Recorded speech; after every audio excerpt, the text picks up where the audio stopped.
যারাই ক্ষমতায় যায় মানুষকে ধোঁকা দেয়, তোমার কথা বলে আল্লাহ আল্লাহ এদেশে একটা ওমরের মতো নেতৃত্ব দিয়ে বাংলাকে একটা ঝাঁকুনি দিয়ে ইসলামের পতাকা উড়ায় দাও আল্লাহ।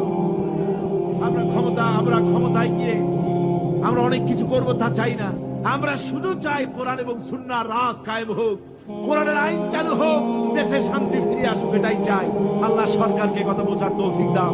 আয় আল্লাহ, আওয়ামী লীগ, বিএনপি, অন্যান্য যত পার্টি আছে সমস্ত দলের জন্য আমরা দোয়া করি। আল্লাহ, বাংলাদেশে যত দল আছে সকলকে ইসলামী আন্দোলন করার তৌফিক দাও আল্লাহ।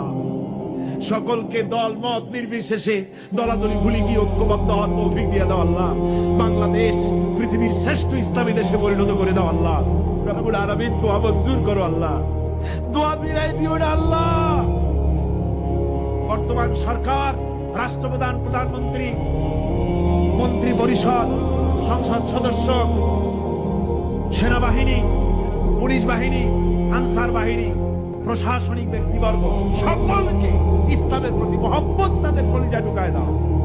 বাংলাদেশে যত সাংবাদিক আছে সমস্ত সাংবাদিকদেরকে বোঝার তৌফিক দাও, ইসলাম ছাড়া উপায় নাই, একথা বোঝার তৌফিক দাও। আমরা সকলের জন্য দোয়া করি, ছাত্র, শিক্ষক, মেহনতি জনতা, রাজনৈতিক দল, সবার জন্য দোয়া করি। আল্লাহ সকলকে ইসলামে আসার তৌফিক দান করে দাও।